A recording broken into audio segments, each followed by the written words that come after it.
नमस्कार दोस्तों, मैं सुमन स्वागत करती हूँ आपका अपने YouTube चैनल वेद क्लासेस पर। दोस्तों, आज हमारा हिंदी व्याकरण का जो टॉपिक है वो है शब्द विचार। और शब्द विचार में हम ये जानेंगे कि शब्द कैसे बनते हैं, इनका निर्माण कैसे होता है, इनका प्रयोग हम कैसे करते हैं और इनका विभाजन किस प्रकार से होता है। शब्दों को बहुत से तरीकों से विभाजित किया गया है, उन सब के बारे में आज हम अपनी इस वीडियो में जानेंगे। तो चलते हैं अपने टॉपिक की तरफ, शब्द विचार। लेकिन शब्दों के विभाजन से पहले हम जानते हैं इसके शब्द के बारे में कि शब्द क्या होता है, इसकी उत्पत्ति कैसे होती है, इसकी प्रकृति क्या होती है। इन सब के बारे में हम थोड़ा सा पहले जान लेते हैं। देखिए, वर्णों के मेल से शब्दों की उत्पत्ति। आपको ये पता है कि दो या दो से अधिक वर्णों के मेल से शब्दों की उत्पत्ति होती है। अगर आपसे कोई ये पूछे कि शब्द क्या होता है, कैसे बनता है, तो आप उसे बहुत आसानी से बता देंगे कि दो या दो से अधिक वर्णों के मेल से ही शब्द बनता है। और शब्दों के मेल से क्या बनता है? वाक्य। दूसरा पॉइंट देखते हैं, शब्द स्वतंत्र इकाई होता है। जो हमारा शब्द होता है वो बिल्कुल स्वतंत्र होता है और इनका अपना अर्थ होता है। जो शब्द होता है उसका एक अर्थ अवश्य होता है। आप कोई भी शब्द सोच लीजिए, कोई भी शब्द अपने मन में ला करके देखिए, बिना अर्थ के कोई शब्द नहीं हो सकता। हर शब्द का एक अर्थ अवश्य होता है। एक या एक से अधिक भी हो सकते हैं, लेकिन उसका अर्थ अवश्य ही होता है। तो ये हुआ थोड़ा सा शब्दों के बारे में कि दो या दो से अधिक वर्णों के मेल से शब्द बनता है। शब्द जो है हमारा स्वतंत्र इकाई होता है और इसका अपना एक अर्थ होता है। आगे चलते हैं। देखिए, अब करते हैं हम शब्दों का विभाजन। शब्दों का विभाजन बहुत से प्रकार से किया गया है, लेकिन आज जो हम सबसे पहले पढ़ेंगे वो है हमारा व्युत्पत्ति या रचना के आधार पर शब्द विभाजन। और ये कितने प्रकार का होता है? 3 प्रकार का।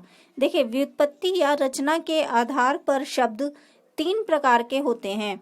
सबसे पहला होता है रूढ़ शब्द, दूसरा होता है यौगिक शब्द और तीसरा होता है योगरूढ़, या इसका एक नाम है योगरूढ़ या रूढ़ यौगिक शब्द। आगे जानते हैं सबसे पहले रूढ़ शब्द के बारे में। जो शब्द किसी विशेष अर्थ के लिए प्रसिद्ध हो जाते हैं और उनके टुकड़े नहीं किए जा सकते, अर्थात जिनका संधि विच्छेद नहीं हो सकता। देखिए, जो शब्द किसी विशेष अर्थ के लिए प्रसिद्ध हो जाते हैं, ऊपर मैंने बताया कि शब्द का एक अर्थ अवश्य होता है। वही बात है कि जो शब्द किसी विशेष अर्थ के लिए, मतलब एक शब्द है और उसे हमें लेने से ये पता चल रहा है कि इसका अर्थ सिर्फ यही है, वो किसी विशेष अर्थ के लिए प्रकट होते हैं या प्रसिद्ध हो जाते हैं और इनके हम टुकड़े भी नहीं कर सकते, मतलब इनके दो हम सार्थक खंड नहीं कर सकते, इनका कभी भी संधि विच्छेद नहीं हो सकता। देखिए, संधि विच्छेद हमेशा वहां होता है जिसके दो या दो से अधिक सार्थक खंड हो जाते हैं। अगर खंड सार्थक नहीं है तो वो संधि विच्छेद नहीं है। इसलिए जो रूढ़ शब्द होता है वो किसी विशेष अर्थ के लिए प्रसिद्ध होता है और इनके हम सार्थक खंड नहीं कर सकते, मतलब संधि विच्छेद नहीं कर सकते। इसके उदाहरण जानते हैं। देखिए, जैसे हाथ, नल, राम, काम।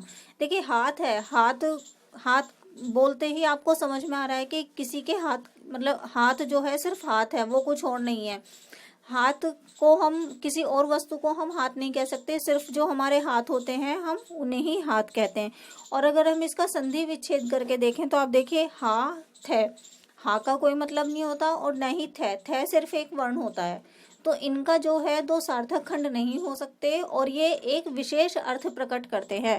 हाथ, नल, राम, काम, बहुत से ऐसे शब्द हैं, लेकिन मैंने सिर्फ उदाहरण के लिए आपको 3-4 यहाँ पर लिखवा रही हूँ। आगे चलते हैं। यौगिक शब्द। देखिए, दो अथवा दो से अधिक शब्दों के मेल से बने हुए शब्द यौगिक शब्द कहलाते हैं। देखिए, यौगिक मतलब योग मतलब जुड़ना, योग मतलब होता है जुड़ना। तो दो अथवा दो से अधिक शब्दों के मेल से बने हुए शब्द यौगिक शब्द कहलाते हैं और इनके सार्थक खंड हो सकते हैं।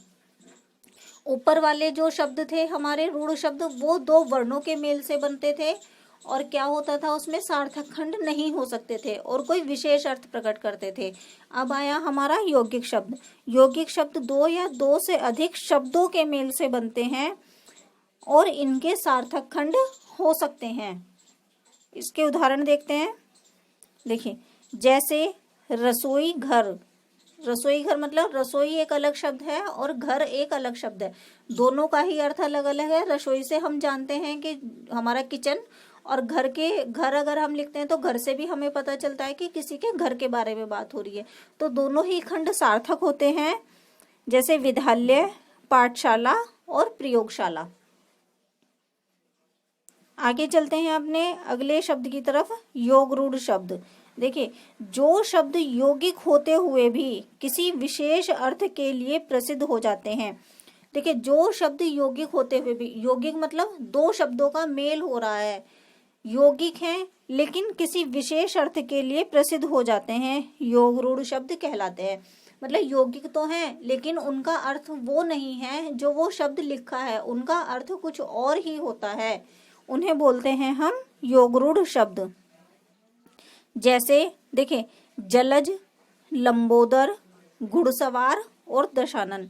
इसमें जो दोस्तों आते हैं ज्यादातर पर्यायवाची आते हैं। देखिए, जो जलज है हमारा वो किसका पर्यायवाची है? कमल का। लंबोदर मतलब लंबा है, उदर जिसका, मतलब श्री गणेश। फिर आता है घुड़सवार। घुड़सवार मतलब घोड़े पर सवार सैनिक। हमें पता चल रहा है घुड़सवार लिखा है, घुड़सवार तो कोई भी हो सकता है जो घोड़े की सवारी करता है, लेकिन घुड़सवार जो बोला जाता है वो विशेष तौर पर सैनिक को बोला जाता है। इसलिए ये यौगिक तो है लेकिन एक विशेष अर्थ प्रकट करते हैं, कुछ और अर्थ इनका निकल करके आता है, इसलिए ये होते हैं हमारे योगरूढ़ शब्द। दोस्तों देखिए, आज हमने जो शब्दों का विभाजन किया है वो किया था व्युत्पत्ति के आधार पर। सबसे पहले हमने इसमें पढ़ा रूढ़ शब्द, दूसरा था यौगिक शब्द और तीसरा था योगरूढ़ शब्द। देखिए, रूढ़ शब्द जो होता है वो दो वर्णों के मेल से होता है और इसका हम सार्थक खंड नहीं कर सकते। सिर्फ आपको ये बात ध्यान में रखनी है कि जिनका संधि विच्छेद नहीं हो सकता वो हमारे रूढ़ शब्द होते हैं। दूसरा आया हमारा यौगिक शब्द। यौगिक शब्द वो होता है जो दो शब्दों के मेल से बनता है और इसके हम सार्थक खंड कर सकते हैं, तो जिनका संधि विच्छेद हो जाए वो होते हैं हमारे यौगिक शब्द। तीसरा आता है हमारा योगरूढ़ शब्द। ये शब्द होते तो यौगिक है लेकिन जो इनका अर्थ होता है वो कुछ और निकल करके आता है। जैसे हम पर्यायवाची याद करते हैं, बिल्कुल वही शब्द इसमें आते हैं पर्यायवाची वाले। तो उम्मीद करती हूँ कि आपको ये व्युत्पत्ति के आधार पर जो मैंने आपको शब्दों का विभाजन बताया ये बहुत अच्छे से समझ में आ गया होगा। जो इसके आगे के विभाजन है वो अपने आगे की वीडियो में पूरे करेंगे। दोस्तों, वीडियो अगर पसंद आई हो तो प्लीज़ लाइक कीजिए, शेयर कीजिए और हमारे चैनल को सब्सक्राइब कीजिए। धन्यवाद दोस्तों।